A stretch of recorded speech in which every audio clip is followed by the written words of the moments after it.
카이로스 시작합니다. 오늘 함께 하실 분들 소개하겠습니다. 평화나무 김용민 이사장님, 목사님 나오셨습니다. 네, 안녕하세요. 네. 반갑습니다. 평화나무 기독교 회복센터 소장님이신 김디모데 목사님도 나와주셨습니다. 예, 안녕하십니까. 어서 오세요. 예. 비가 그치고 엄청 덥네요. 네, 대단합니다. 어제 참 놀라운 일입니다. 뭐 우연이라고 봐야겠지만은 저희 그 한국 기독교 장로회 그 목사님들이 네. 그 윤석열 이제 물러날 때까지 행동하자 해서 기장 목회자 행동을 만들었어요. 네, 그 이제 창립 행사가 이제 인근의 향린교회에서 있었고 마치고 이제 세종문화회관 앞 그 계단 거기서 이제 기장평화대회 어제가 그 7.27 그 정전선언 정전협정 70년 네. 70년 되는 날을 맞아서 한반도 평화를 위해서 함께 예배하고 기도하고 또 성찬식도 하고 행진도 했는데 와 그 날씨에 어제 무척 더웠죠. 네. 나 중간에 쓰러질 뻔해가지고 갑자기 들어가서 화장실 가서 세수하고 다시 나왔는데 아이고. 마치자마자 닭똥 같은 빗물이 떨어진다. 딱 마치자마자 닭똥 같은 빗물이. 야 이게 어떤 연유일까? 어? 기왕이면 예배할 때 내리시지. 왜 끝나고 내리시나? 너무 더워가지고 아주 얼굴이 다 익었는데 근데 말이죠 제주에서도 오시고 우리 고성에서도 오시고 고성에 계신 우리나라 최북단 교회 초도제일교회 목사님도 오시고 정말 아주 뜻깊은 행사였습니다. 기장의 젊은 목사님들 보면서 뭔가 기장이 한번 새롭게 또 날개짓을 하겠다 이런 생각도 들었고요. 참 어제 뜻깊은 행사였습니다. 많이 더웠지만은 뜻깊은 행사였고 무슨 얘기하다 여기까지 왔죠? 날씨가 더웠습니다. 그 다음엔 실내에서 했으면 좋겠네요. 행진을 해야 돼가지고 그렇죠. 행진하더라도 그 안에서 예배 보고 그 다음에 행진했으면 좋겠다. 어제 너무 더웠습니다. 고생 많으셨습니다. 아니 지금 7월 27일 그 정전 협정 관련해서 이 교계에서 여러 가지 그 행사들이 있었어요. 네. 그런데 실제로 지금 이 대북 정책이 잘못되었다. 이 방향이 잘못되었기 때문에 우리가 이걸 바로잡아야 된다라는 목소리가 나온 데는 기장 그리고 또 이제 또 한 군데는 몇 군데 안 되잖아요. 네, 몇 군데 안 되고요. 그 실제로 있었던 그 행사들을 좀 제가 정리를 해봤는데 대부분의 행사가 북한 선교를 위해서 북한의 문을 열어주시고 북한 주민들이 우리를 향한 미움과 증오를 그만 이제 거치게 해달라. 북한 선교, 교인 수 늘리는 거 말고는 이 사회에 정의란 게 없습니까, 목사님들? 심지어 이제 국군 중앙교회에서도 이제 행사가 있었어요. 이제 정전 70년 평화 축제 국제 컨퍼런스 뭐 이런 거 있었는데 거기에서 뭐 이제 현장 중심에서 사람 중심으로 그리고 구제에서 선교로 전환해야 된다. 그러니까 구제에서 선교로 구제를 좀 제대로 하고 그다음에 선교로 전환하시면 얼마나 좋을까요? 구제를 그렇게 사실 제대로 하지 않았잖아요. 근데 문제는 일단 정부 통일부 차원에서 매년 발표되던 그 한국교회협의회 NCCK와 조선그리스도교연맹 같이 기도문 냈었잖아요. 네네. 그것마저도 통일부가 경고 조치하고 국가보안법 어겼다. 그러면서 앞으로 이제 법령을 계속 어길 경우에 법대로 하겠다, 처리하겠다 이렇게 경고한 상태가 있어요. 그럴 땐 어떻게 해야 합니까? 그땐 다들 더 열심히 해야죠. 그러면은 그렇죠. 잡아가라 이러면서 더 열심히 해야지. 그걸 더 열심히 하려는 취지로 세습을 아주 잘 이해하고 계시는 총무님 이번에 되셨기 때문에 북한의 세습을 코드가 맞는 북한과 아주 코드가 잘 맞는 세습 코드로 하나 되신 이름이 뭐였지? 김종생이십니다. 김종생, 좀생이 아니라 김종생. 여러분 기억해 주십시오. KNCC 총무입니다. 그래도 다행히 이제 한국교회 종전평화운동본부 이런 게 발족이 됐어요. 그러니까 원래는 이제 6.15 선언 같이 했던 그분들이 이제 좀 목소리를 내야 된다라고 하셔서 이제 단체를 꾸리시고 이제 행사도 이어가시고 앞으로도 이제 100만 서명해서 유엔 총회에 전달하겠다라고 얘기를 하셨거든요.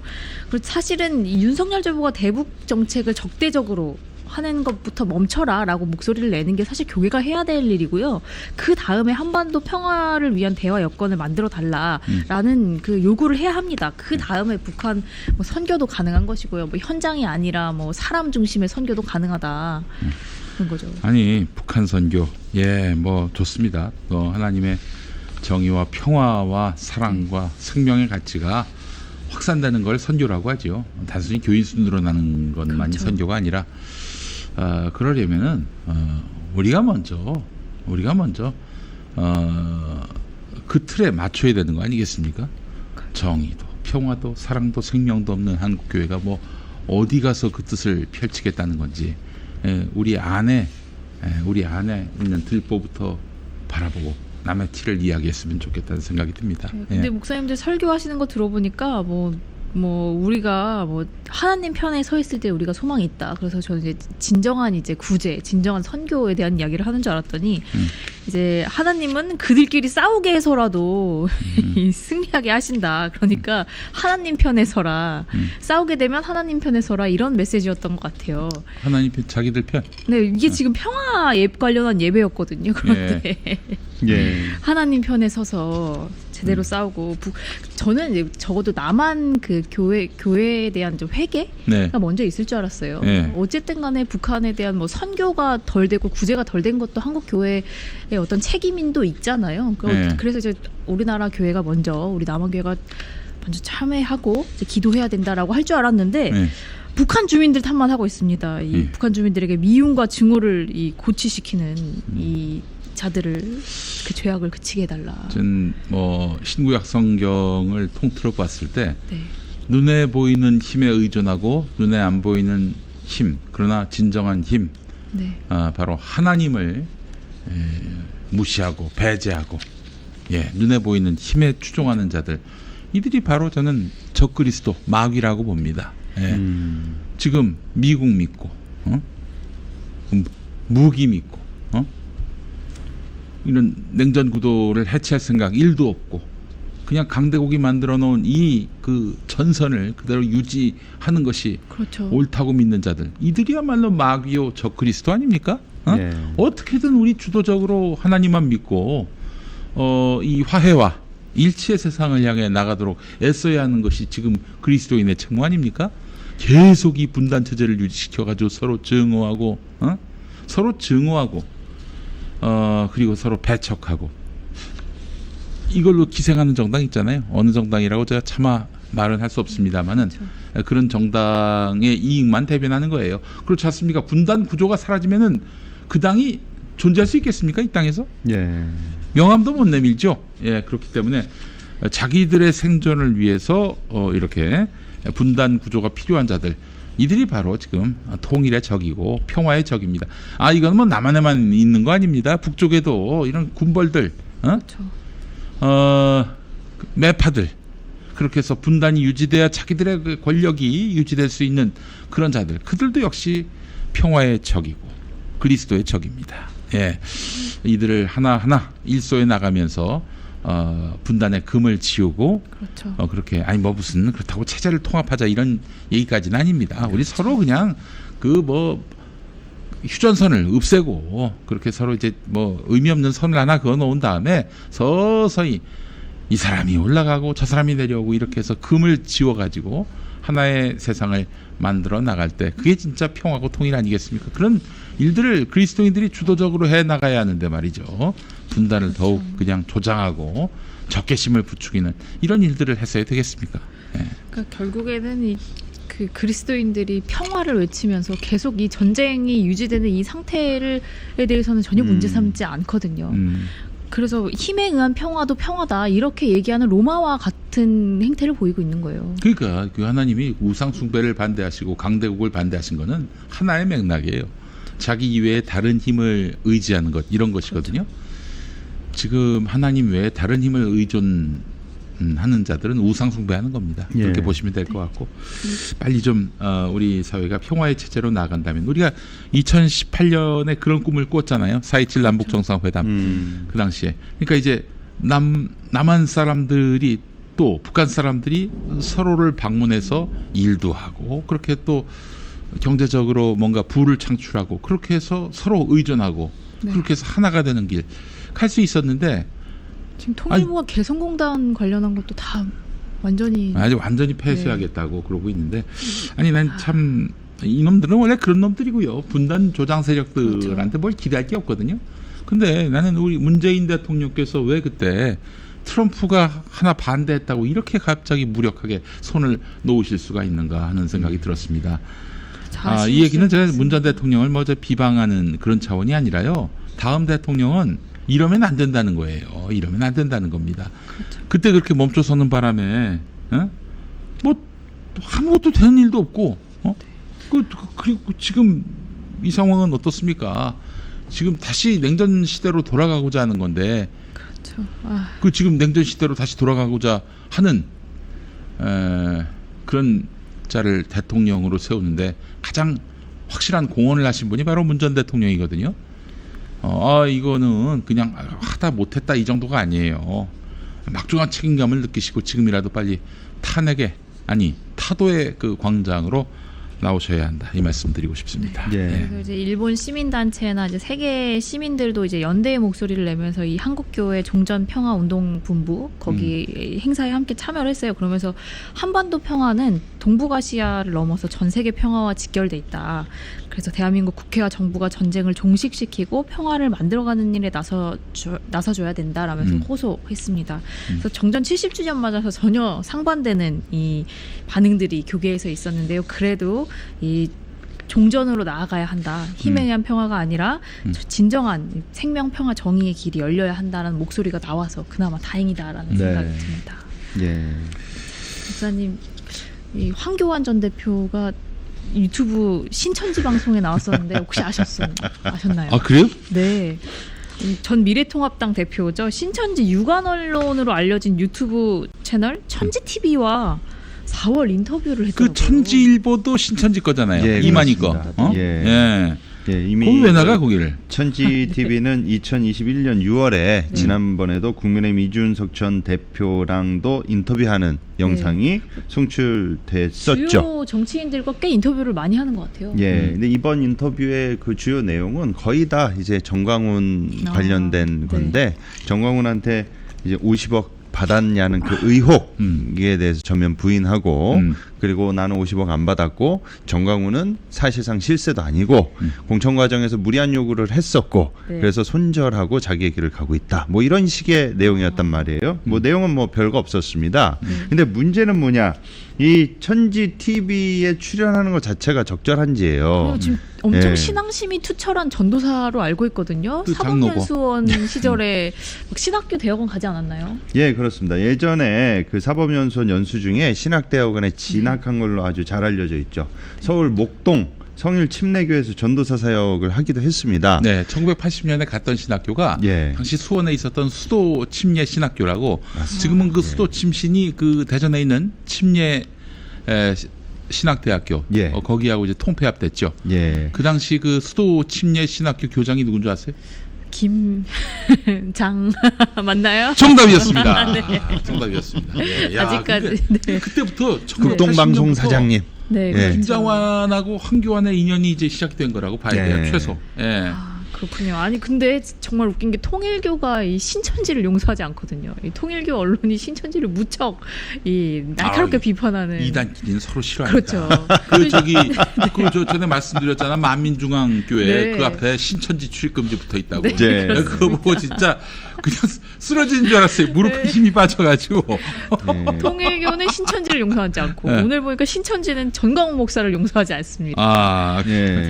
아니 이걸 그 다른 게 아니 뭐 정치인이야 뭐 이 방송 불교든 천주교든 개신교건 무슨 방송이든 다 나갈 수 있지 않냐. 천지 TV도 뭐 신천지인데 뭐 세계일보 뭐 통일보도 뭐 통일교든 뭐 어디든 나가든 정치는 그럴 수 있는 거 아니냐라고 해도 딴 사람은 몰라도 우리 저 황교안 전도사님은 그러시면 안 됩니다.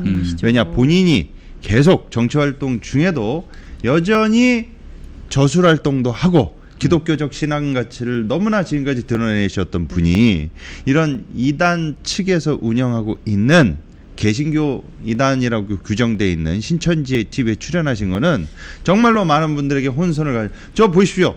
나는 죄인입니다라는 책도 피해를 끼친 분들한테 사과를 먼저 하시는 게 예. 아니 교회 강단에서 간증하시는 분이 신천지 언론에 나가서 인터뷰하시는 모습을 보이면은 도대체 그 교인들과 성도들이 어떻게 생각을 하겠습니까? 예, 아무리 급하셔도 저런데 나가시는 거는 부적절하다라고 저는 좀 말씀드리고 싶네요. 네. 예. 저 우리 그 심혁 씨하고 그 제보자지 씨는 우리 그 황교안을 좀 신천지로 몰아주시기 바랍니다. 먼 사람을 그 신천지로 몰지 말고. 그렇죠. 여기 되게 억울하신 분이 계신데 내가 왜 신천지야? 내가 어디 봐서 신천지냐고. 내가 뭐 설교 아니 뭐 한국 기독교 장로의 목사라는 건 둘째치고 내 설교에서 도대체 이 사람을 신천지로 유추할 수 있는 뭐 무슨 아니 설교 아니더라도 모든 행동과 발언에서 신천지로 엮을 그게 뭐 일이라도 있냐 이거야. 심혁 씨 8월 11일 언론중재위원회에서 뵙시다. 예. 아니, 그 증거를 예. 가져와야 될 거야. 내가 신천지라는 거를. 아니, 어? 그 최소한의 팩트 체크는 하셨어야죠. 지난 대선 때 네. 제가 저 그 서울중앙지검에 네. 김용민 이사장 이름으로 이만희를 고발했습니다. 그렇죠. 신천지라고 한다면 이건 엄청난 그 네.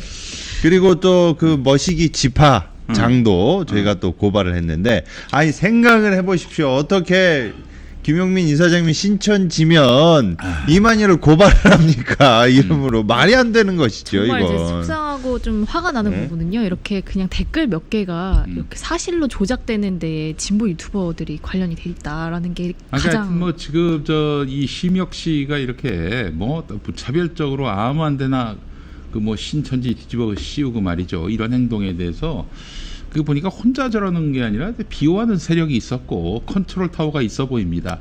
그들에게까지 끝까지 책임을 묻도록 하겠습니다. 예, 이거는 이 자기들의 이익을 위해서 그 남을 모략하는 행위인데 이런 자들은 그 진실 기반이 있어야 할 민주 진보 진영에 발붙일 수 없는 자들입니다. 예, 용납하지 않겠습니다. 끝까지 갑니다. 이거는. 적어도 합리적인 사고를 하는 분들이 관련한 이야기를 좀 꺼냈으면 좋겠어요. 황교안 씨는 이게 뭐 제가 한번 섭외 한번 해보겠습니다. 한번 나오기로 하지 않으셨었나요? 아니 이게 한번 김용민 TV에 연락이 네. 왔었는데 네. 뭐 하여간 주변 사람들이 그렇게 말렸대. 그래서 결국 못 나오게 됐는데 나중에 저 황교안 씨한테 한번 나오시라고 그렇죠. 한번 지금 천지 TV하고도 인터뷰를 했는데 신천지하고 인터뷰했는데 목사하고 인터뷰 안 한다. 그럼 신천지로 봐야지. 카이로스 한번 모시도록 네. 예, 해보겠습니다. 네. 예. 고구마 뭐. 방송이 될 것 같긴 한데요. 어쨌든 하나님 뜻 이야기하는 정치인 중에 가장 이해 안 가는 최근 두 명이 바로 이 황교안 전 대표 그리고 또 다른 한 명은 전 감사원장 최재형 씨. 최재형 이 사람 장로예요. 장로. 네. 원전이 하나님 뜻이다라고 얘기를 했었잖아요. 원전이 하나님 네. 뜻이고 그 명절 때는 또 이제 감사원 그 공공시설에서 가족들 모아놓고 예배도 보고 그런. 그러니까요. 네. 이게 참 정말 가슴 아픕니다. 본인은 이게 참 신앙이라고 생각하고 따르는 원전이 거잖아요. 하나님 뜻이다라는 이 시대의 그렇죠. 이 멘트 레전드 멘트인 것 같습니다. 그러면 이거는. 저기 일본이나 체르노빌에서 벌어진 원전 사고는 어떻게 봐야 돼요? 하나님 뜻이다. 그것도 하나님 뜻이다. 하나님 뜻이다. 하나님이 뭐 알려주시려고 경고 차원에서 그런 사건을 일으키셨다. 이게 주요 레파토리거든요. 근데 그렇게 생명을 뺏어가시면서 깨달음을 주시려고 한다라는 사고 자체가 되게 굉장히 위험한 사고입니다. 그렇죠. 예. 그래서 그렇기 때문에 희생양이 필요하다는 그 당연한 사고, 그 위험한 사고로 이 세월호 아이들에 관련한 얘기도 하고 다 죄값이다라고 예수님 시절에 이 비판받았던 바리새인들과 같이 네. 말도 안 되는 소리를 하는 거잖아요. 어쨌든 이 황교안 전 대표님 신천지 방송 출연하셨으면 우리 평화나무 섭외가 혹시 가면 고려해 주시기 바랍니다. 네. 난 몰랐다. 이게 신천지인지 모를 리가 있나 세상에. 개신교가 얼마나 비토하는데. 네, 어디서 그렇죠. 신학을 하셨길래 전도사가 신천지 방송도 모를 수가 그렇죠. 있습니까? 천지 TV 말이 안 되는 천지 겁니다. TV인데. 네. 뭐 하여간 알고 그랬다면 네. 사퇴하십시오. 사퇴할 자리가 네, 있으신가요 요즘에 지금? 홍카콜라 버금가는 황카콜라 모습 잠깐 보여주셨었는데. 네. 예. 두 번째 소식은 이제 기독교 이제 교사 선생님들이 모인 이 좋은 교사 운동에서 이 교사 사망 사건, 서희초등학교 선생님 돌아가신 사건을 두고서 윤석열 정부를 강하게 비판하는 목소리를 선생님들이 냈습니다. 그러니까 지금 대통령실과 교육부 장관이 최근 발생한 교사 사망 사건의 원인으로 학생 인권 조례를 지목해서 교육 주체의 분열과 다툼을 유발시키고 있다라고 비판을 한 거죠. 그러니까 남한의 종북 좌파 세력이 그렇죠. 예, 대한민국 시스템을 붕괴하기 위해서 이걸 전임들이 이제 펼친 것이다. 예. 문재인 정권에서 학생 인권 조례. 얘네들은 북한 없으면 어떻게 먹고 살? 맞아요. 그러니까 분단 체제를 유지하려고 하는 거 아니야. 자기들에게 정당성이란 게 1도 없는데 이거라도 있어줘야 자기들이 정의를 얘기하고 또 국민들에게 표를 달라고 할 수 있는 거 아니겠어요. 네. 그러니까 이 학생 인권 조례에 대한 이해가 부족하신 분들이 혹시 뭐 교권과 학생의 인권 대립이냐 뭐 이렇게 오해할 수는 있지만 정부 차원에서 정부가 교권과 학생의 인권을 대립하는 것으로 보는 현실 자체가 아주 깊은 그 우려를 표한다라고 하시면서 교육 당국의 최종 책임자로서 사실 교육 당국의 최종 책임자 누굽니까? 교육부 장관과 대통령이잖아요. 그런데 교육당국의 최종 책임자로서 책임은커녕 지난 정권을 탓하는 무책임한 태도에 대해서도 아주 강력하게 비판을 했습니다. 사실 학생 인권 조례가 그 선생님들 이 교권에 전혀 그 부정적인 영향을 미치는 것이 아니다라는 것을 알 수 있는 통계가 있다고 해요. 이 선생님들이 밝힌 내용은 이 학생 인권 조례를 제정한 시와 그렇지 않은 시도 이런 그 두 곳을 비교해서 교권 침해 관련한 신고 건수를 비교만 해봐도 학생 인권 조례가 이 원인이 아니다, 교권 침해의 원인이 아니다라는 걸 알 수가 있는데 일부러 이 교육 주체끼리 이 분열과 다툼을 유발시키는 형식으로 자신들의 책임을 면하고 있다라는 거죠. 그 좋은 교사 운동이 지적한 교권 침해의 진정한 원인은 무엇인가 살펴봤더니 교권 침해는 아동학대 방지법의 잘못된 학교 적용. 이게 지금 아동학대 관련한 이슈가 생기면서 이게 사실관계가 확인되지 않아도 일단 피해가 있다라고 얘기하는 순간 무조건 경찰서로 가야 된다는 거예요. 그래서 실제로 어떤 일이 있었냐면 폭행을 당하지 않은 학생이 선생님이 나를 때렸다라고 해가지고 근데 그 교실에 아이들이 다 있어서 아이들이 다 그런 일 없었다라고 하는데도 경찰로 이게 이관이 돼서 선생님들과 학생이 마주보고 조서를 써야 되는 그런 상황이 발생됐다고 합니다. 아이고야. 그러니까 이제 아동학대 방지법의 적용에 있어서 이제 학교에는 조금 더 다른 더 세밀한 그 규정들이 필요하다는 거죠. 그리고 두 번째로는 일부 학부모들의 과도한 민원에 대해서 학교 내에서 대응 체제가 전혀 없다라는 거예요. 그러니까 쉽게 말해서 우리가 말하는 진상 학부모가 있다면 이걸 학교 차원에서 다독이거나 좀 진정시키는 것 외에는 전혀 이 체계나 이 시스템이 없는 거죠. 그래서 교사들이 이제 생활지도 를 할 때 그것도 이제 어떻게 해야 되는지에 대한 계속 이게 이슈가 되는데도 불구하고 어떤 제도적인 지침도 전혀 내려온 게 없고 그래서 이 전체적인 것뿐만 아니라 학교를 입시를 위한 도구로 만들어버린 이 잘못된 교육 정책의 산물이 바로 이 교권 침해에까지 다 영향을 주는 것이다. 그래서 교사의 훈육과 훈계를 법적으로 이제 보장하고 여기서 이제 훈육과 훈계 나오니까 막 오은영 선생님까지 타겟으로 삼아서 지금 하나 악마화 시켜가지고 이 문제를 넘어갈 수 있는 게 아니잖아요. 엄청 지금 마녀 사냥 하듯이. 오은영 선생은 뭐 때문에? 오은영 선생님은 이제 아이들을 절대 체벌해서는 안 된다, 때려서는 안 된다라는 거죠. 그렇다고 훈육을 하지 말라고 한 적은 없어요. 체벌을 하는 게 옳아요? 그러니까 인간과 인간으로서 때려서는 안 되지만 반드시 만 2살 이후부터 알려줘야 되고 안 되는 걸 그러니까 학부모들의 학교를 향한 이런 과도한 민원이 발생하게 된 사회적 분위기를 조성한 절대적 기여자가 오은영이다. 이렇게 지금 분위기가 몰리고 있습니다. 그런데 오은영 그 선생님 그 상담을 들어보면 부모가 아이에게 절대적 영향을 끼치기 때문에 부모가 아이를 제대로 훈육해야 된다라고 계속해서 끊임없이 말하거든요. 뭐 학교 체벌을 불가능하게 해서 이 사회적인 분위기 자체가 이 교권 침해까지 영향을 주었다? 이거는 너무나 말도 안 되는 억측이고요. 또 그리고 오은영 선생님을 그냥 하나의 타겟으로 삼아서 원망하는 주체로 만들어버리는 거죠. 네. 그냥 진짜로 책임져야 될 교육 당국과 이 대통령이 책임지지 않고 전 정부 탓하고 뭐 마녀 사냥을 한 명 택해서 대충 넘어가려고 하는 모양인데 일단 학부모 민원 창구를 일원화 해서 교사가 학부모에게 직접적인 민원의 당사자가 되지 않도록 하는 조치가 가장 시급하다라고 이제 선생님들이 목소리를 내주셨습니다. 네. 뭐 하여간 참 우리 선생님들 참 고생이 많으시네요. 그렇죠. 뭐 딴 얘기지만은 그 2018년 광주의 모 여고에서 그 스쿨 미투 사건이 있었는데 남자 교사가 39명인데 이 중에 30명이 성비위자로 학생들에 의해 거론됐고 이 중에 19명이 기소 의견으로 검찰에 송치됐는데 이 가운데 10명이 무혐의 또는 무죄 판결을 받았어요. 근데 사실은 어떤 사건이든 입증 책임은 사실 검찰한테 있는데 네. 이거는 교사들이 다 졌다고 합니다. 그 피의자로 꼽힌 사람들. 내가 그렇게 하지 않았다라는 거를 그걸 본인 입증을 해야 스스로 된단 입증해야 말이죠. 되는 거죠. 아니 내가 뭘 이 사람이 형사법정에서는 이 사람이 범인입니다 할 때는 경찰이나 검찰이 이 사람이 범인임을 입증해야 되는데 네. 이 성비위 문제는 이게 또 다르단 말이에요. 이 선생님들은 그 특히 이제 39명 중에 그 30명이죠. 30명은 대체 어떤 생각을 갖고 살까 그런 생각이 들어요.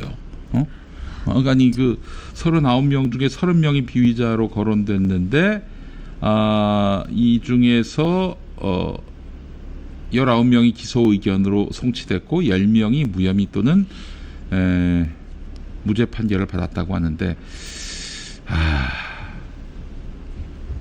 이게 참 한 20명 가까운 선생님들이죠.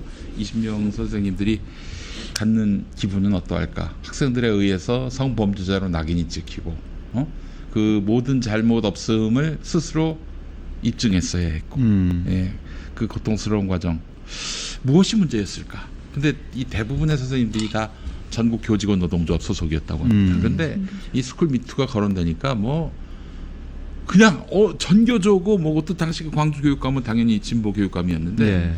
누구도 교사 편을 안 들었다는 거예요. 억울한 교사 편을. 예.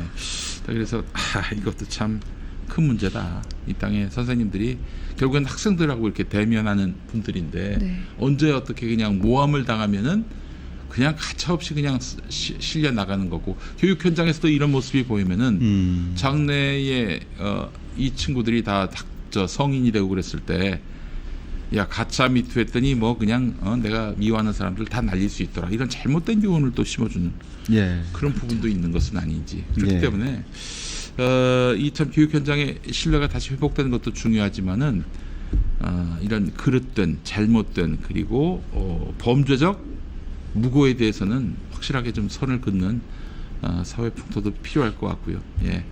선생님들한테 제가 많이 맞은 사람입니다. 학교 다닐 때. 저 무지하게 많이 맞았어요. 정말 뭐 저희 때까지 맞았어요. 네, 저도 맞았어요. 진짜? 네. 네. 저도 많이 맞았습니다. 체벌이 당연히 물론 맞을 짓을 하긴 했지만 이게 나는 어느 정도까지 이건 없었을 거야 아마.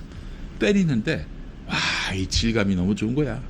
10대 맞을 걸 7대 맞는 10대 맞을 걸 17대를 맞는 이런 경험은 못 하셨을 거 아니야들.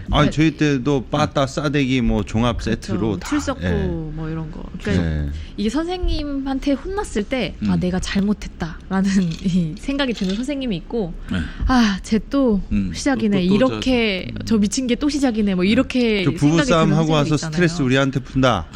이런 느낌이 드는 선생님들이 계셨죠. 우리 물리 선생님 한 분 계셨는데 뭐 매번 이렇게 뭘 붙이고 오세요. 뭐 반창고. 또 이게 반창고 붙이고 오는 날은 그냥 애들한테 막 패더라고. 그래서 어제 마누라한테 맞은 거다. 우리 그런 얘기도 했었고. 난 심지어 뭘로 맞은 줄 아세요?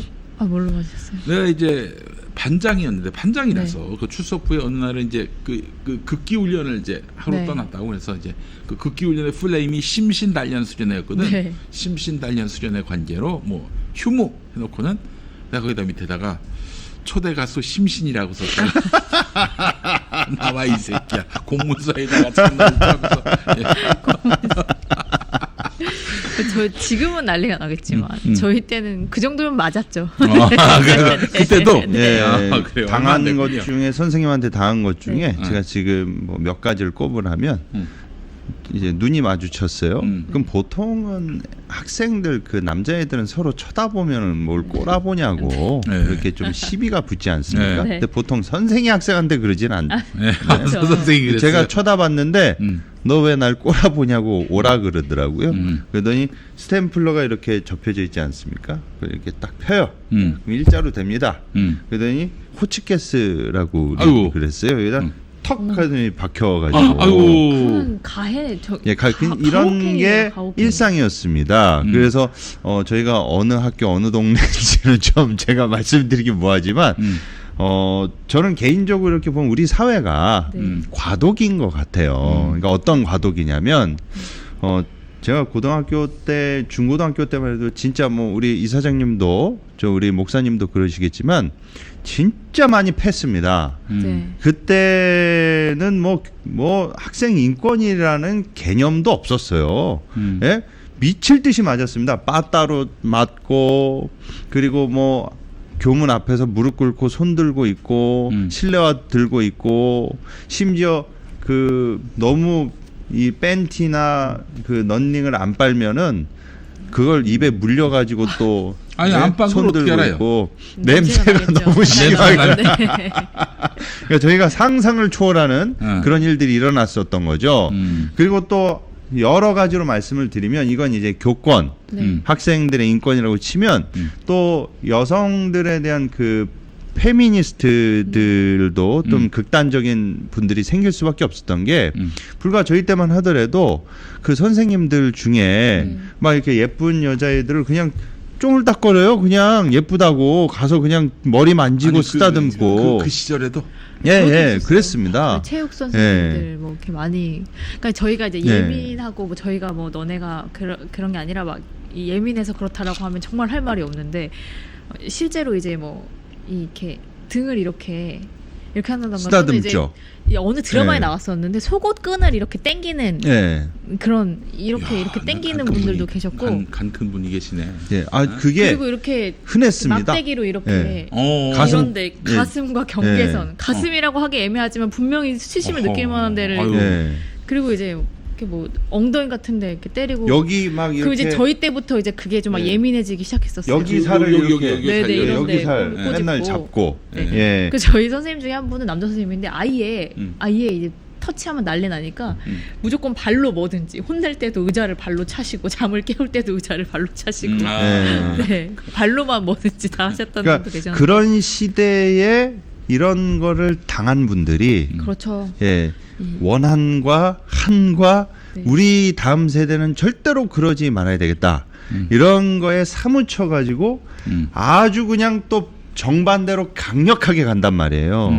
그러니까 제 의견에 뭐 동의 안 하시는 분들도 계실지 모르겠지만 지금 여성운동 진영의 기성 첫 세대들이 상당히 강경하신 분들이 무지하게 많고 2차 가해 툭하면 2차 가해 들이치시면서 그런 식으로 한 게 2차 가해가 잘못됐다는 거 아닙니다. 그거 자체가 2차 가해가 분명히 있지만 과도하게 남성을 가해자 잠재적 가해자로 보게 만드는 그런 분위기를 형성한 게 이분들은 경험으로부터 피해를 무지하게 많이 당하신 분들이거든요. 또 마찬가지입니다. 지금 학생 인권이 너무 과잉이다.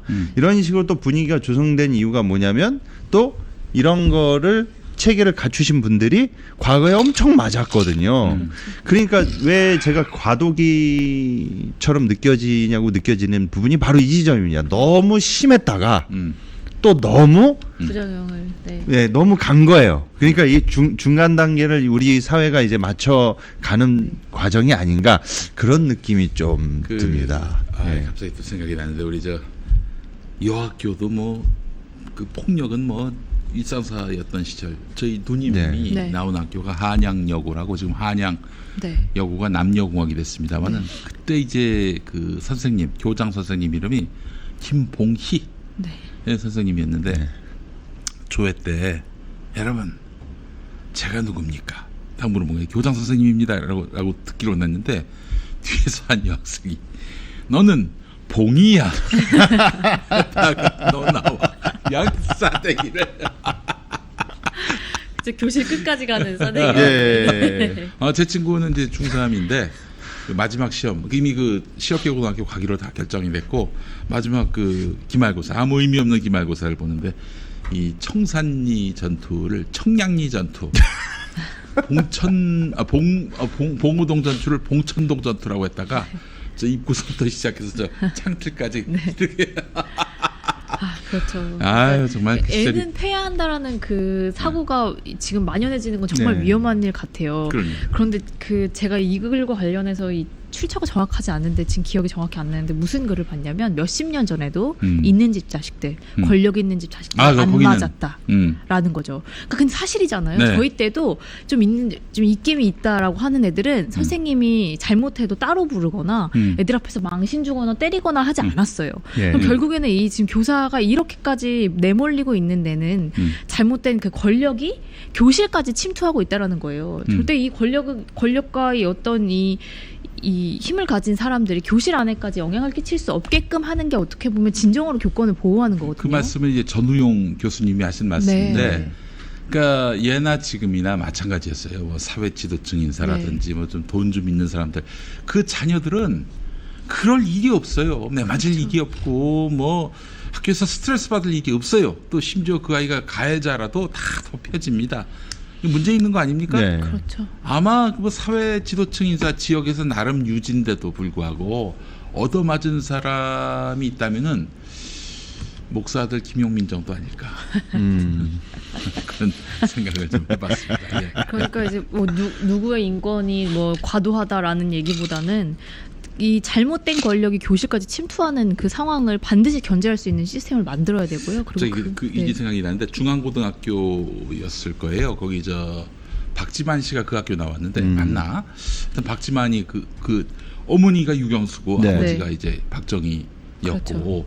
그 대통령일 때였지. 네. 근데 그 학교를 다니는데 선배들이 네가 박지만이야 해가지고 막 팼나 봐.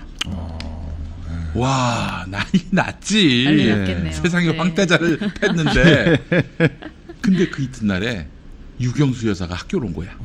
왜 왔느냐? 우리 아이 가해한 학생 절대 혼내지 말라고.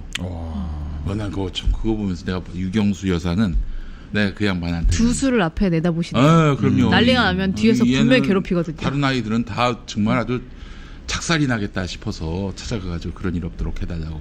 난 그거 보면서는 그 뒤로는 유경수 여사에 대해서는 뭐 진짜 일철 영원한 영구히 까방권을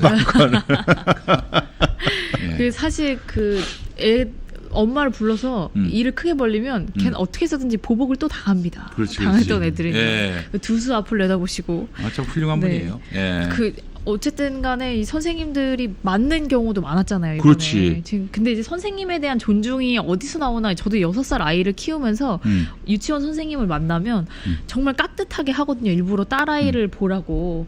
왜냐하면 내가 하는 대로 이 어린이가 따라해요. 모든 태도를. 그래서 사실은 이 선생님들에 대해서 엄마들이 그 서초구 어떤 그 판에 올라왔던 글이었나요? 목사님이 설교 시간에 소개해 주셨던 글 같은데 그냥 교육 서비스를 제공하는 나보다 못난 애 이렇게 생각을 하는 거예요. 교사를 두고. 그렇게 생각하면요. 아이도 그렇게 생각하게 돼 있습니다. 그리고 그렇게 맺어진 교사와 아이 간에서는 정말 이 아이가 인생에 있어서 정말 그 힘이 될 만한 그 양분을 선생님으로부터 얻을 수 있는 관계가 안 돼요. 저 학교 안에 그 교권이 흔들리는 거는 비단 정규직 선생님뿐만 아니라 그 기간제 그렇죠. 선생님들도 기간제라고 조롱을 당합니다. 아이들한테. 어떻게 기간제 선생님이라고 그렇게 그럴 수가 있어요? 똑같이 자기들한테 가르치는 분인데. 그렇죠. 제가 악성 민원을 그렇게 선생님들한테 하면서 애들 자기 새끼에 대해서 그렇게 감싸고 도는 과도한 그런 민원들이 있지 않습니까? 그런 애들의 공통점을 보면은 대체적으로 그런 애들은 싸가지가 없습니다. 그러면 부모님들은 그걸 명심하셔야 돼요. 그 싸가지 없는 새끼를 네가 길렀다는 거예요.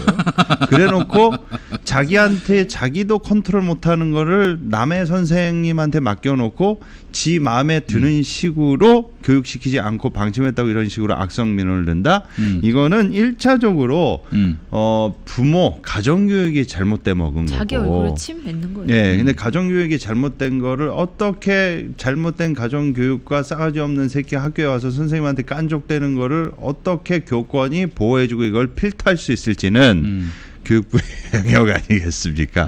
예, 근데 이거는 현장에서 일을 하고 계시고 아이들을 날마다 상대하고 계시는 선생님들을 직접 대면해가지고 단순히 그냥 탁상이론적 시스템으로 이렇게 체계하려고 하는 게 아니라 현실적인 선생님들의 고충을 듣고 개선을 해야 돼요. 근데 이런 내용이 불거져가지고 결국 이렇게 누구 한 명이 죽어나가야 결국 누구 한 명이 이 생명을 잃어야 이런 게 사회적으로 이슈가 되고 그때 가서 이제 발등에 불 떨어진 것처럼 이런 대책을 세우려고 하는데 중요한 건 지금 윤석열 정부가 여기서도 어떤 마녀 사냥하듯이 어떤 타겟을 정해서 문제에서 책임을 지우려고만 하고 근본적인 대책을 마련하지 않고 있으니 일단 자기 탓이 아니라고 생각하기 때문이에요. 예, 그러면서 무슨 전임자들이 지금 뭐 교육감이나 이게 뭐 종북 좌파 세력들이 남한 교육 시스템과 남한 정부 체제를 전복을 위해서 한 짓이다. 이따위 멘트를 치고 있습니다. 그러니까 저희 좋은 교사 운동에서 윤석열 정부의 교육 정책에 대해서 맹렬히 비판을 하는 거 아니겠습니까? 아주 무책임한 태도다라고. 그러니까 저는 항상 답답한 게 뭐냐면 이런 좋은 교사 운동 이런 분들은 교육계 현실의 현장에서 20여 년을 계셔서 모든 문제와 정책과 대안들을 이미 빠삭하게 알고 계신 분들이에요. 왜 정부에서는 이런 분들을 시민 전문가 집단이나 이렇게 스카웃을 좀 해서 공직에 좀 데리고 가서 이런 분들을 활용하고 의견을 수렴하고 이런 분들한테 정책 제안을 받으란 말이에요. 왜 이런 사람들은 맨날 비판만 하는 스탠스에서 그냥 한 귀로 듣고 한 귀로 흘려버리고 우리 각계에 어떤 분야든지 간에 교육이면 교육, 예? 환경이면 환경, 시민단체에서 잔뼈 굵은 뭐 안진걸 소장부터 시작해가지고 예, 우리 평화형 이사님이시기도 하죠. 이런 분들이 정말로 훌륭하신 분들이 너무나 많습니다. 각계 전문가들이. 근데 이런 사람들 의견은 그냥 싸그리 그냥 다 예? 그냥 무시가 아니야. 개무시해버리고 누구 하나 사건 사고만 터지면은 그냥 마녀 사냥하듯이 이게 문제다, 이 사람 때문에 문제다, 요것 때문에 문제다 책임 충만해서 걔를 그냥 아주 그냥 반 죽여놓고 그러면서 이게 해결했다 이런 식으로 신용만 하다가 예? 또 이렇게 다 시간 허송세월 보내고 있는 게 얼마나 이게 안타깝고 아까운 현실입니까? 네. 예. 아까 김봉희 선생님이 때렸다는 건 아닙니다, 여러분. 그 주변에 있던 선생님이 때렸다는 걸로. 그 선생님 훈화 말씀하시다가 때리는 경우는 실명을 거론하셨기 때문에 그렇지. 혹시나 몰라 네. 네. 사실관계를 그 맨 뒤에 있었던 사람이 나는 봉희 했는데 들렸겠어요, 단상에서. 예, 그 옆에 있던 선생님이. 네, 선생님들 능멸하는 걸 되게 싫어하죠. 그래서 네. 말이야. 그래서 제가 너무 많이 능멸했어요. 전에도 말씀드렸는지 모르겠는데 저 전교조 네. 선생님이 아닌 분이 막 이 노태우 정권의 뭐 불의에 대해서 막 얘기하셔서 에이 선생님 그럼 전교조 들어가셔야지 왜 지금 전교조도 안 들어가고 그런 얘기를 합니까? 했다가 나와서 근데 실제로 제 때도 촌지와 폭력이 있었어요. 네. 그래서 저한테 이제 촌지를 요구하셨던 그 선생님 진짜? 계십니다. 이제 제가 학생회장을 하는데 응. 자꾸 제가 학생회 안건으로 올라갈 때마다 열어도 안 보고 집어 던지시는 거예요. 이제 그걸 본 젊은 선생님이 전교조 선생님이셨는데 저를 데려가서 따로 위로해 주시더라고요. 그러면서 이제 저희 담임 선생님을 우연히 저희 어머님이 만나는데 이제 명절이니까 어머님이 준비하실 게 따로 있다. 학생이 열심히 할 게 따로 있고 어머님이 또 따로 준비하실 게 있지 않느냐. 명하고 있네. 예. 그래서 저희 엄마가 아이고 선생님 이렇게 할 줄 알았는데 아우 선생님 택시비는 선생님이 내세요. 그리고 그냥 내리셨대요. 우연히 같은 목적지를 가시다가. 네. 아무튼 그런 선생님도 계셨지만 이제 저한테 격려해 주셨던 선생님들 그 말 한마디 그 한마디가 선생님. 네, 예. 지금 저한테도 되게 큰 영향을 주거든요. 그러네요. 그러니까 예. 수학을 배우고 영어 단어를 배우는 그런 그 관계가 아니라 저라는 그 존재가 좋은 어른으로 자랄 수 있도록 영향을 끼쳐주신 분들이 선생님들이 되게 많아요. 네. 그러니까 그런 관계가 형성되지 않고 우리 사회 아이들이 바르게 클 수 없고 또 아니 네. 그래서 이제 그렇게 그 나름대로 그 결국 부모의 그 모습으로 그 아이들이 그렇죠. 학교에 오는 거거든요. 그 부모가 사회적으로 끝발 있다고 학교 와가지고 선생님들 무시하고 또 네. 주변의 친구들 괴롭히고, 그거 다 저 부모를 닮은 거 아닙니까? 네. 그렇죠. 자기 얼굴에 침 뱉는 건데 그것도 모르고. 그 부모가 방송통신위원장이 됐습니다. 아, 그렇죠. 이제 이런 사회에서 백날 네. 이제 선생님들 억울한 이야기, 해봐야 뭐 이 교육 현실 이야기 해봐야 정말 씁쓸한 예. 이 상황인 것 같습니다. 10시에 발표가 됐어요. 이동관으로. 네, 결국에는 그 게시판 보니까 커뮤니티 게시판 보니까 이런 글이 올라왔더라고요. 야, 너 성렬아, 너 임명 안 할 줄 알고 초조해했었다. 이제 교육계도 들고 일어나야 된다. 네. 시그널. 이제 방송통신위원회도 들고 일어나야 된다는 예. 시그널. 아주 재밌게 됐습니다. 예, 여러분. 아유, 야, 너희들 왜 나를 아직도 타도 못하니? 빨리 타도하라고. 내가 이래도 이래도 이 얘기가 귀에 들려요 지금. 예. 그러니까 이 정치적 판단이 아예 전무하신 분 같으세요. 지금 교사가 교실에서 지금 이런 사단이 났는데 학폭이 있는 사람을 임명 강행한다? 와, 이거는 도대체 이게 참모들의 머리에서 과연 나온 것이고 본인은 생각이 있는 것인지 예, 이게 가능하다는 것 자체가 예, 저는 어떤 지점을 말씀드리고 싶냐면 자 보십시오. 이 말도 안 되는 짓을 엄청나게 강행하고 있습니다. 다음에 민주개혁 진영에서 정권 잡으면 얘네들도 이런 또라이 짓을 이렇게 하는데 당신들은 정의를 위해서 이렇게 용기를 내주셨으면 좋겠습니다라고 말씀드리고 싶네요. 반대로만 네. 해도 이 사회의 많은 문제들이 해결될 것 같은데 그 일을 과연 할 수 있을지 빨리 끌어내리는 게 일단 중요할 것 같습니다. 교육계까지 다 망가지고 있어요. 그러니까 우리가 무슨 한동훈, 원희룡, 뭐 이동관, 이상민, 아니 다 윤석열이에요. 그렇죠. 내후에. 네. 왜 그 사람들을 붙잡고 그럽니까? 민주당은 그러면 안 됩니다. 윤석열, 김건희가 본질이니까 이들을 붙잡고 흔들어야 돼요. 왜 저 윤석열 따까리들만 붙잡고 그럽니까? 그 당신들도 따까리가 되는 거야. 왜 본질을 자꾸 이렇게 간과해? 광화문에도 따까리가 한 분 계시는데요. 지금 저기 장위동에 계시는 분. 지금 윤석열 대통령 장모가 구속됐는데 왜 죄 없는 분을 가두냐고 난리가 났었거든요. 네.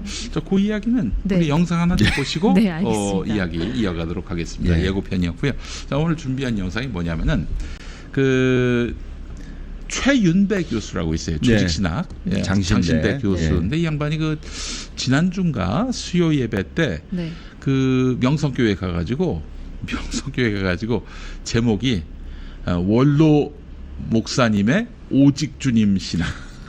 아니 설교 제목이 예배 시간에 설교 제목. 오직 주님 신앙이 아니라 원로 목사님의 오직 주님 신앙. 그냥 오직 주님 신앙을 가르치는 것도 우리의 역할인데 원로 목사님 신앙을 가르치겠다. 예수님 신앙이 우리 신앙 아닙니까? 결국 그 설교의 내용은 이 김삼환 목사가 오직 예수 신앙을 가진 사람이다. 네. 훌륭한 목사다. 이게 도대체 이 설교가 누가 주인공인 설교입니까? 이게 그렇잖아요. 그 설교를 저희가 한 4분 정도로 요약해 봤습니다. 영상 함께 하시죠. 네.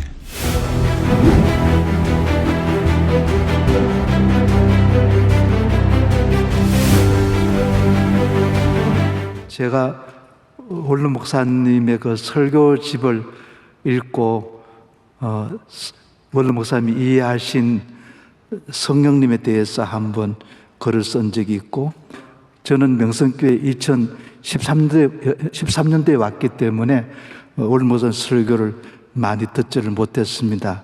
그러나 설교집을 통해서 출판된 설교집을 읽으면서 간접적으로 큰 은혜를 받고, 그리고 제가 부족하지만은 조직신학적으로 조금 정리해가지고 나왔습니다. 그 제목을 원로 목사님의 오직 주님 신앙.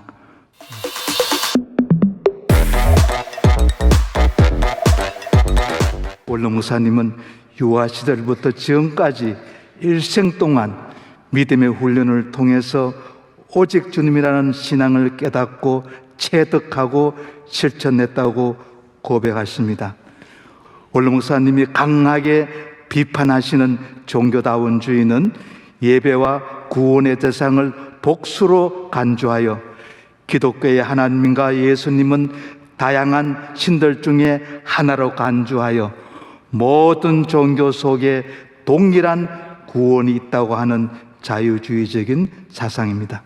원로 목사님은 오직 예수님을 오직 주님으로 고백한 것은 바로 하나님으로서 신성을 가지신 오직 예수님만이 하나님 아버지와 동등한 하나님으로 고백한 것으로 판단되었습니다. 원로 목사님은 예수 그리스도를 철저하게 메시아 곧 그리스도로 이해하십니다. 정말로 원로 목사님의 이 설교 속에는 예수님을 겉으로 왕으로 봤던 정말 이 성경의 중심 사상, 개혁교의 중심 사상, 원로 목사님의 오직 주님 신앙은 오직 아버지 하나님, 오직 예수님, 오직 성령님에 적용되며 오직 삼일째 하나님께 적용되면서 그 중심에는 어려운 말로 기독론, 그 중심에는 오직 예수님인가 그리고 오직 은혜가 담겨져 있습니다. 원로 목사님은 예수 그리스도를 온 인류의 메시아로 이해하시면서 예수 그리스도는 온 인류의 메시아이십니다. 성경에 나오는 위대한 인물들 다 끌고 모아도 예수 그리스도의 한 분을 따를 수가 없으며 성경에 나오는 어떤 인물도 메시아라고 할 수가 없습니다. 메시아는 하나님의 아들 예수 그리스도 한 분뿐입니다. 우리 인간을 구원하실 이는 예수님밖에 없습니다.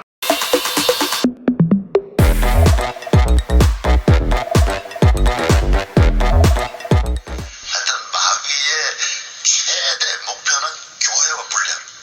그래서 교회인들도 장로님이라 그래도 저분이 교회 중심에 서 있느냐, 목사님 중심에 딱 서 있느냐, 요거부터 차례로 밟아봐야 돼, 여러분. 고상한 척하고 혼자 잘 믿고 고상한 건 없어요. 내가 제일 고상하게 말하는 사람, 그 사람은요, 내가 한마디만 하면 바로 돌에 던져 바로 죽어요.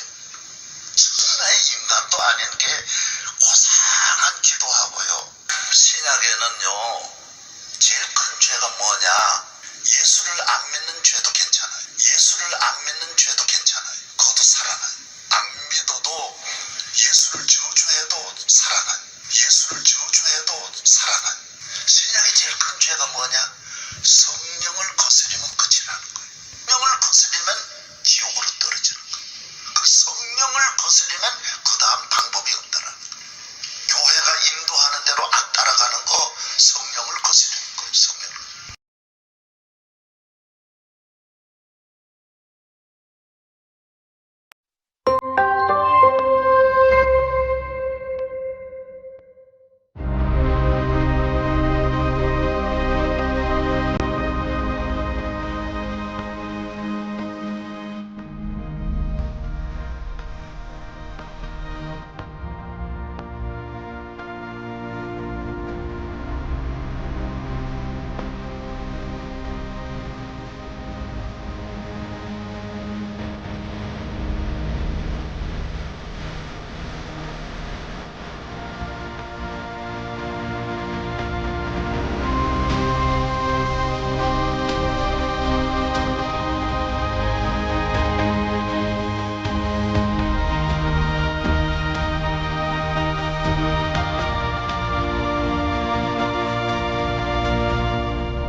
예, 저런 교수도 있는 반면에 예, 훌륭한 우리 교수님들도 계십니다.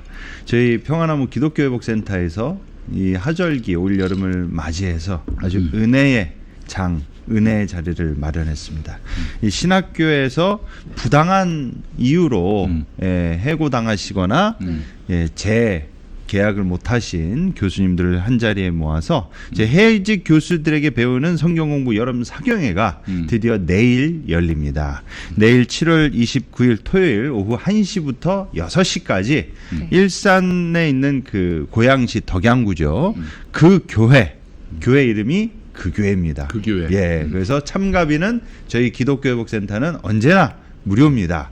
그래서 여성 안수를 받게 여성도 목회자가 나올 수 있는 교단이 되게 해달라고 기도했다는 이유로 이제 잘리신 박유미 교수님. 기도했다고 잘려요. 예, 기도했다고 아이고, 잘린 정말 박유미 교수님. 참. 그 옆자리에 앉아 계셨다가 같이 잘리신 강원숙, 이거 뭐야, 이거. 강원숙 교수님. 근데 또 얼마나 좋은 진짜 좋은 강의 많이 하셨던 분들이 글쎄 그리고 말이야. 아니 학생들 그게 인기가 직접 많았을 배우는 거예요, 인기가 인기가. 정말 많은 분들이셨어요. 그렇죠. 예, 그리고 세월호 단식 기도회에 참여했다고 예, 아직 임기가 끝나지도 않았는데 잘리신 저 이규원 예, 목사님 그리고 또 좌파 성향의 언론과 인터뷰를 했다고 예, 계약 만료 이후에 재계약 서류를 받았는데 인터뷰 이후에 다시 취소 통보를 받은 예, 박성철 교수님까지 각 네 분이 또 분야가 다 다르십니다. 뭐 조직신학, 실천신학, 예배학, 구약학 예, 이 네 분을 모시고 내일 이제 일산 덕양구의 그 교회에서 아주 뜨거운 은혜의 여름 사경회를 진행합니다. 많은 분들이 와주시면 감사하겠습니다. 네, 아유 예. 저는 저런 아주 훌륭한 학자들 모시고 신학 대학원을 하나 만들고 싶어요. 아, 예. 정말로 이 네 분을 한 자리에 모시기도 진짜 쉽지 않거든요. 네. 우리 신학교에 꼭 저런 분들만 계시지 않아서 저렇게 귀한 네 분이 한 자리에서 강의하시는 건 진짜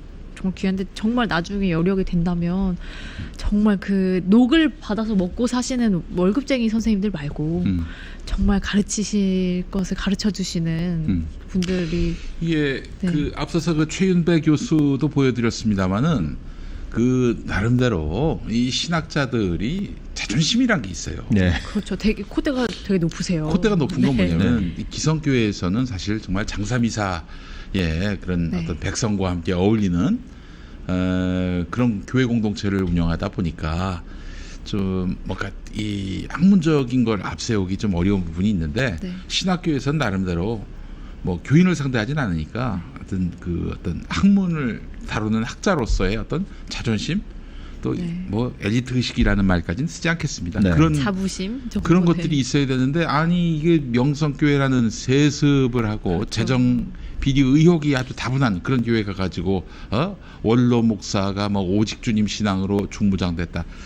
그딴 설교하고 있어요. 네. 그냥 예수님 신앙만 알려주시면 돼요. 근데 왜 원로 목사님의 목사가 주어가 신앙을 돼? 굳이 알려주실 필요가 없거든요. 설교에서. 그런 거를 이제 우상화잖아요. 우상화지 네. 우상화. 딴 우상화입니다. 사람도 아니라 네. 신학교 교수 신학자가 말이에요. 더군다나 오직 예수를 얘기하는데 그 문장 자체가 너무 웃겨요. 개그입니다. 원로 목사님의 오직 예수 신앙.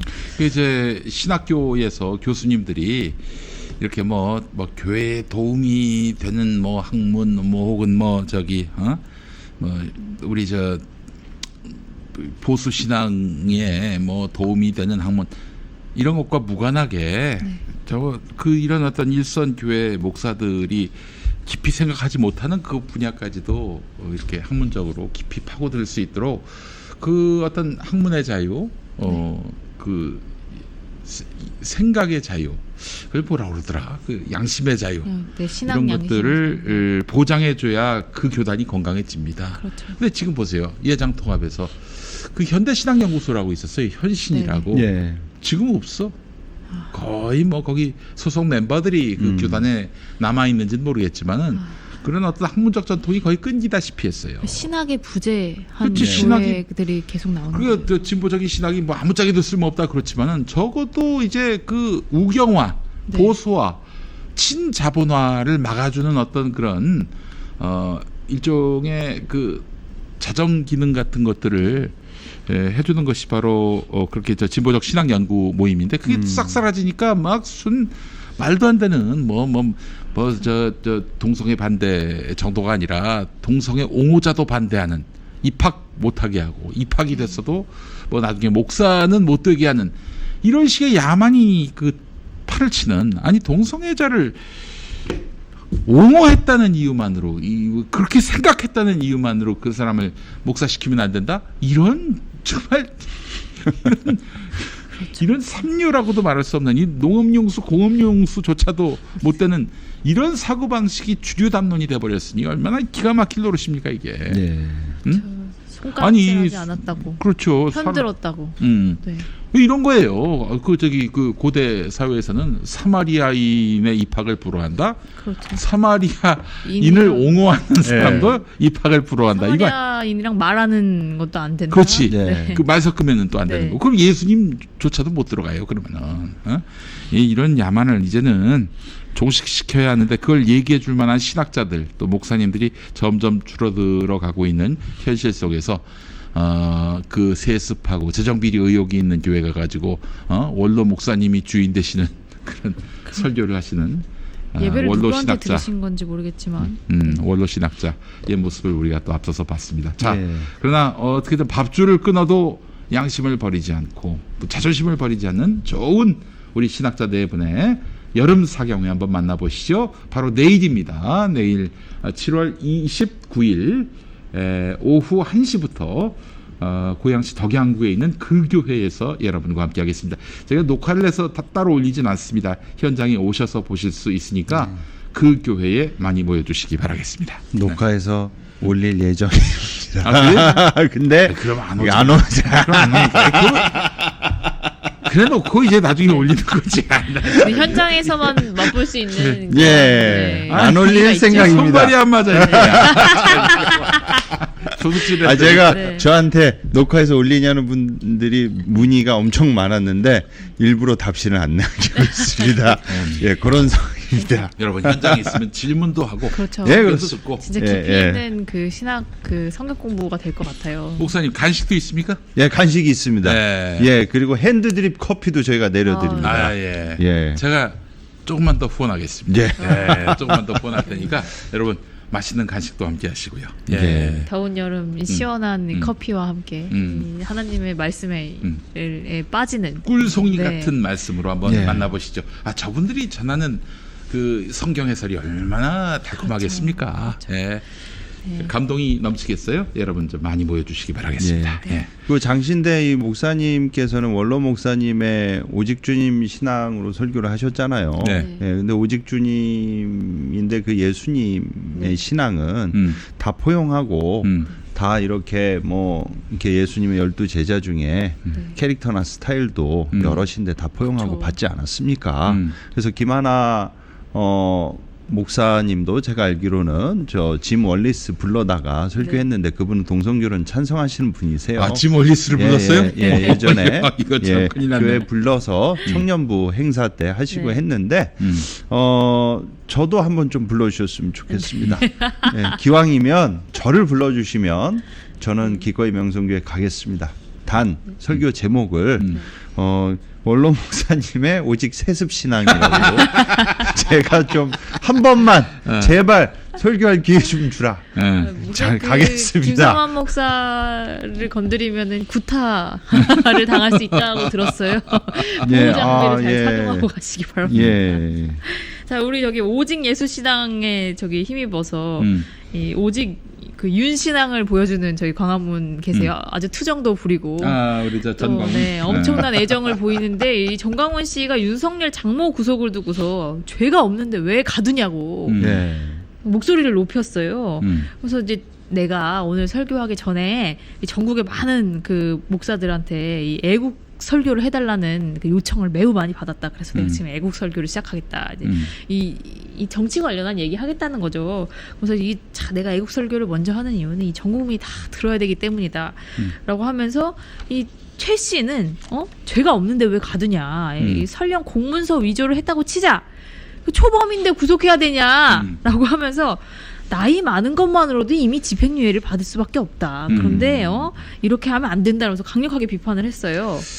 자, 나이 많은 것만으로도 우리 저 정광훈 전문가이신 네. 우선 김영환 목사님께서 먼저 좀 해설을 해주시죠. 정통 네. 해설을 좀 한번 해주시고. 아니 근데 저는 왜 갑자기 이 타이밍에 이렇게 네, 열심히 갑자기 네. 김건희한테 개 같은 뭐 네, 지금 뭐 욕을 엄청 해놓고선 음. 갑자기 왜 최은순 이 장모를 이렇게 쉴드를 쳐주시고 옹호를 해주시는지 이 애잔해 보이는 느낌이 들 정도로요. 예, 본인한테 제 개인적인 생각으로는 이 본인한테 내년 또 총선을 앞두고 있고 네. 그리고 국민의힘 쪽하고는 뭔가 이제 영향력 행사의 네. 끈도 거의 떨어졌고 이렇게 될 바에는 나의 세력을 결집해서 가는데 네. 또 윤석열하고도 선긋기에는 자신한테 지금 걸려 있는 기소돼서 재판 건들, 예, 유죄 나와가지고 감옥 가기 직전인 건들이 여러 건이 지금 성실대로 있거든요. 했다가는 지금 큰 불이익을 당한 예, 불이익이 그래서 아니라 제대로 이제 당할 나 수 있어요. 좀 봐주라 라고 이런 액션을 취하는 게 아닌지 싶습니다. 설교 후반에는 신의 한수 유튜버죠. 신혜식 씨도 나왔어요.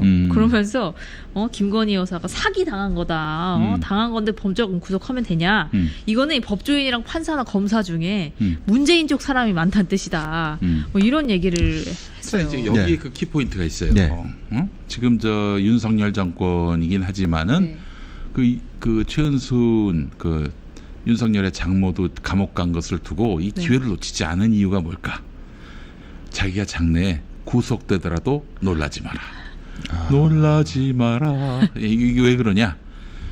문재인 쪽 판사들이 많다. 그러니까 내가 팽당해서 내가 이 정권에 이 팽당해서 구속되는 게 아니라 이게 문재인 때문에 구속되는 거니까 내가 사법부에 혹시, 문재인 사람들이 내가 있다. 혹시 구속 당하더라도 내가 놀라지 팽당했다. 내 마라. 권력에는 전혀 이 지장이 없다라는 네. 메시지를 낸 거고요. 윤석열이 한 게 아니다. 네. 아. 윤석열이 아니 뭐 사법부가 판단한 것이 뭐 윤석열의 뜻일지는 모르겠습니다만은 사법부의 독립되고 객관적이고 공정한 판단인데 이거를 이제 여기다 이제 그 정치적인 의미를 덧붙이는 거죠. 자기가 좀 덜 쪽팔리게. 사실은 그 현 정권 창출의 핵심적인 그 공로자가 자기라고 그냥 열심히 떠들었고 또 추종자들은 또 그렇게 믿고 있는데 그렇죠. 자기 감옥을 가봐요. 얼마나 이게 폼이 안 납니까? 네. 그래서 지금 뭐 그러는 것이고 지난주에 나를 이제 씹었단 말이에요. 저주받는다고. 그렇죠. 엄청 화가 났었어요. 그 제가 일단 뭐 왜 그런가 뭐 최근에 좀 안 좋은 일이 있었던 거야. 틀림없이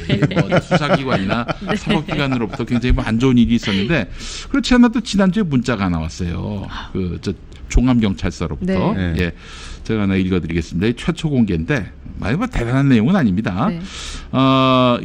이게 5월 19일에 귀하께서 접수하신 사건 피의자를 상대로 출석 요구 중에 있습니다. 이게 왔어요. 5월 19일에. 그러니까 이게 언제 거냐면 12월 25일 날 성탄절 때 네. 김용민을 개자식이라고 한 사건에 고발을 했잖아.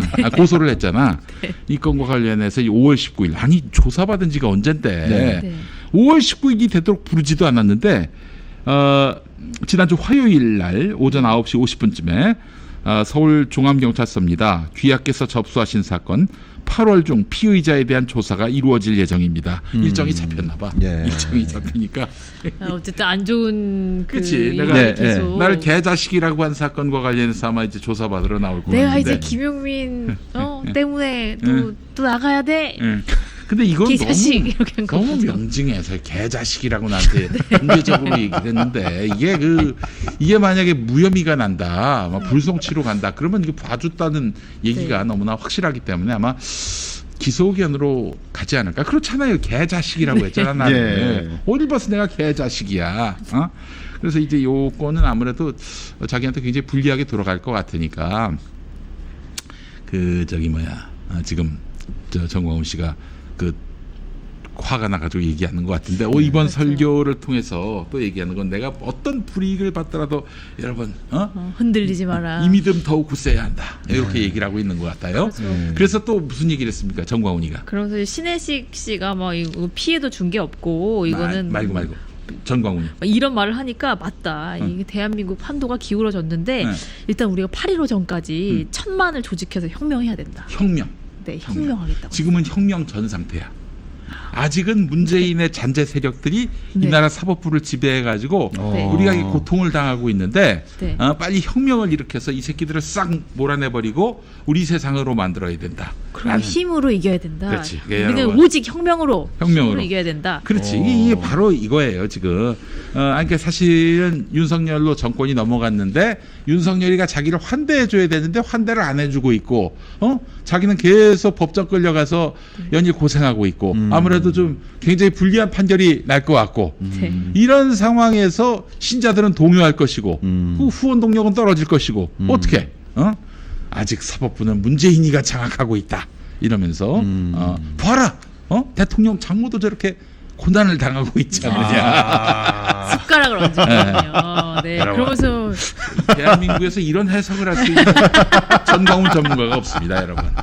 이거 분명히 아셔야 돼요.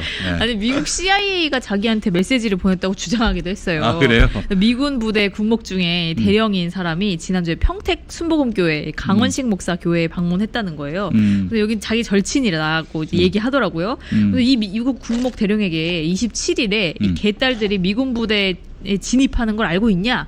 라고 물어봤다고 해요. 그러니까 이 강원식 목사가 이 미군 부대 군목 대령한테 이걸 물어봤다라는 거죠. 그랬더니 대령은 우리는 원치 않는 나라엔 절대 주둔하지 않는다.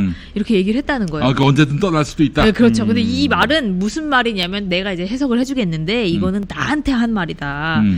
대령이 이 말을 한 거는 정광훈을 들으라고 한 건데 강원식이 나하고 친구니까 나한테 통보하려고 그런 거다라고 말을 했어요. 그러면서 미국 CIA가 작전을 꾸려가지고 지금 정광훈 너 막아내라 이거 안 막아내면 우리는 나갈 거다. 그러니까 심지어는 이 한국에 주둔하는 미군 부대도 자기가 붙잡고 있다는 거예요. 아유. 이런 거에 또 속아 넘어가는 분들이 평택 있으니까. 순복음교회 강원식 이 목사님은 네. 지난 정권 때 그 정세균 그 세균 발언으로 아주 코로나가 이제 그 세균 총리 이름이 세균이라서 세균이라. 코로나가 난리보다. 또 코로나 카드 신봉자시죠. 예, 목에 차고 다니십니다. 예, 근데 우리 교단 또 이번에 총회장 연임이 되셔서 또 연임이 됐어요? 예, 나 그렇군요. 참 제가 큰일 났네, 이거. 긴장을 하고 있습니다. 우리 목사님이 또 그 강원식이가 날릴 수도 있기 때문에. 예. 여러 가지 예. 그래서 결국에는 이 또 그 레퍼토리가 나왔어요. 지지자들 이제 세력 규합해야 된다. 그래서 이제 혁명을 해야 되고 8월 15일까지 1,000만 명, 10월 3일까지 2,000만 명, 성탄절까지 3,000만 명 모으지 않으면 대한민국은 북조선으로 넘어간다. 그러면서 결국에는 헌금하라고 했습니다. 뭐 돈 한 달에 1,000원씩 내는 1,000만 명을 조직해야 되는데 1,000원 하니까 맑게 못 알아듣고 꼭 1,000원만 내는 것들이 있다. 10,000원 내라고 하면 시험 되니까 일단 1,000원은 이제 반드시 내라. 그래서 1,000원을 안 내면 넌 대한민국에 살 자격이 없다. 대한민국에 살려면 세금을 내야지 왜 본인한테. 네. 저기 정광훈이한테 세금 내라고. 그렇습니다. 야, 근데 사실은 이거 우리가 비웃는데 네. 그 민주 진보 진영도 크게 다르지 않아요. 뭐 저기 아무한테나 신천지 누명 씌운 그런 사람이 자기 변호사 비용 후원하라고 아니 그러고 있어 지금. 또 거기 슈퍼챗 쏘는 사람들도 있고. 이거 진짜 좋은 걸 배워야 되는데 이거 정말 참 어처구니가 없어서 진짜. 아이고. 하는 행태가 크게 다르지 않아서 네. 참 가슴이 네. 아픕니다. 그래서 웃음만 납니다. 웃음만. 네. 자, 정광훈 해설 딱 떨어지지 않습니까, 여러분?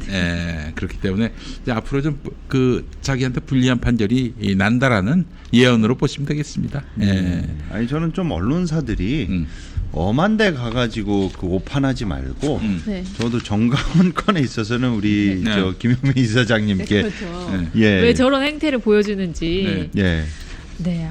오늘 찾아오시면은 네. 아주 명확하고 명징한 깔끔한 평론을 들을 수 있다. 네, 예, 그렇게 신천지라고 말씀드리고 지금 이 신천지가 아니냐는 의심을 받고 있지만 대한민국 최고의 정광훈 전문가로. 저는 왜 이걸 잘할 수 있느냐? 가스라이팅에 대해서 네. 뭐 우리 진짜 전문가는 우리 김티모데 목사님이시지만은 뭐 저도 뭐 나름대로 옆에서 이제 많이 봐왔고 하여튼 전광훈이한테 무수히 많이 고발을 당했기 때문에 네.